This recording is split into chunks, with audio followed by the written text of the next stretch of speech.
ఈరోజు రిలీజ్ అయినటువంటి బిఎండబ్ల్యూ భర్త మహాశయులకు విజ్ఞప్తి అనే సినిమా ఏ విధంగా ఉంది అంటే జెన్యూన్ రివ్యూ.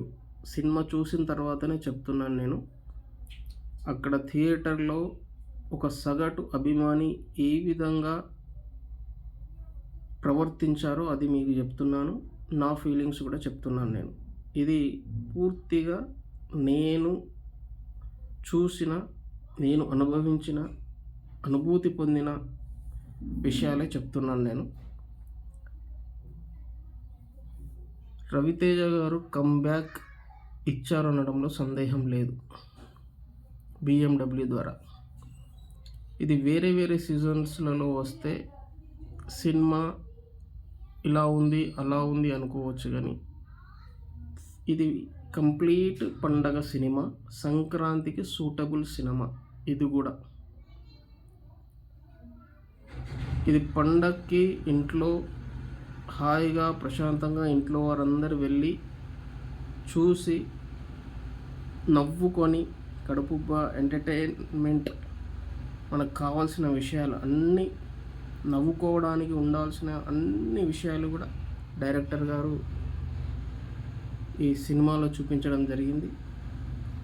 పాటలు కానీ, కథనం కానీ ఇవన్నీ కూడా బాగున్నాయి. సినిమాలో ఎలాంటి రక్తపాతం కానీ, ఎలాంటి ఫైట్స్ కానీ లేకుండా నీట్గా ఏదో ఒక సిచ్యువేషనల్లీ ఒక యాక్షన్ సీన్ ఉంది అంతే. మిగతా సినిమా అంతా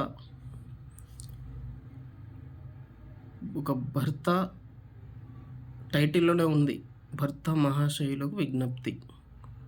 పెళ్ళైన తర్వాత భర్తలు 90% పీపుల్ ఎదుర్కొనే సమస్యను సినిమాలో చూపించడం జరిగింది. ఇది సరదాగా అల్లుకున్న కథ, సరదా సన్నివేశాలు జోడించి ముఖ్యంగా నటులను డైరెక్టర్ గారు, నిర్మాత గారు ఎన్నుకున్న విధానం సూపర్. ప్రతి ఒక్కరు కూడా ఇప్పుడున్న ట్రెండ్కి తగ్గట్టు ఎవరు అభిమానులు ఎవరుంటే ఇష్టపడతారో వాళ్ళనే ఈ సినిమాలో సెలెక్ట్ చేసుకోవడం జరిగింది. నటీనటుల్ని ఎంపిక అనేటువంటిది చాలా బాగుంది. దానివల్ల సత్య గారు కావచ్చు, వెన్నెల కిషోర్ గారు కావచ్చు, ఇంకొక విషయం సునీల్ గారు చాలా రోజుల తర్వాత మళ్ళీ కమేడియన్గా కంబ్యాక్ ఇవ్వడం జరిగింది. రవితేజ గారు ఎలా హిట్ ఈ సినిమాతో పొందారో, ఒక మంచి సినిమాగా అరే ఇది కదా రవితేజ చేయాల్సిన సినిమా అన్నట్టుగా ఉంది.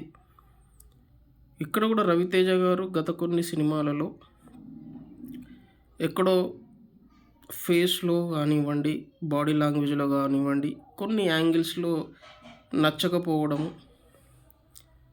ప్రేక్షకులు కొంచెం మరి రవితేజ ఏమైంది ఏంటి ఫేస్ అలా ఉంది అని చర్చించుకోవడం జరిగింది. బట్ ఈ సినిమాలో మళ్ళీ పాత రవితేజ గారిని చూసినట్టుగానే ఉంది.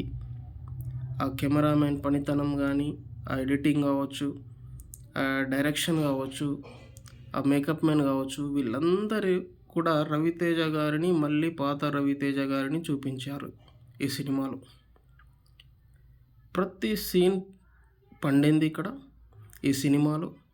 ప్లస్ ఒక రిమిక్స్ సాంగ్, దీన్ని కూడా రిమిక్స్ చెయ్యొచ్చా అని ఒక క్లబ్ సీన్ ఉంటుంది, ఒక పబ్బులో ఉండేటువంటి రిమిక్స్.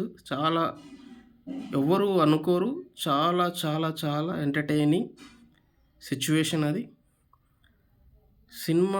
సినిమాగా చూసి పండక్కి హాయిగా నవ్వుకునే సినిమా ఇది కూడా.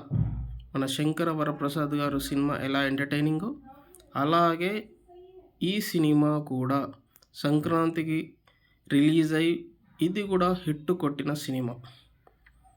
మీరు చూసి మీ అభిప్రాయాలు కామెంట్ చేయండి, చూడకుండా కామెంట్లు చేయకండి. ఖచ్చితంగా మీరు ఎంటర్టైన్మెంట్ని కోరుకునే వాళ్ళైతే మీ సమస్యల్ని, మీ రోజువారీ ఉండే వర్క్ లోడ్ని పక్కన పెట్టి హాయిగా నవ్వుకొని రావాలి అనుకుంటే భర్త మహాశయులకు విజ్ఞప్తి సినిమా చూడండి. ఖచ్చితంగా మీరందరూ నవ్వుకుంటారు. మీరు ఎంటర్‌టైన్ అవుతారు. 100%. Thank you.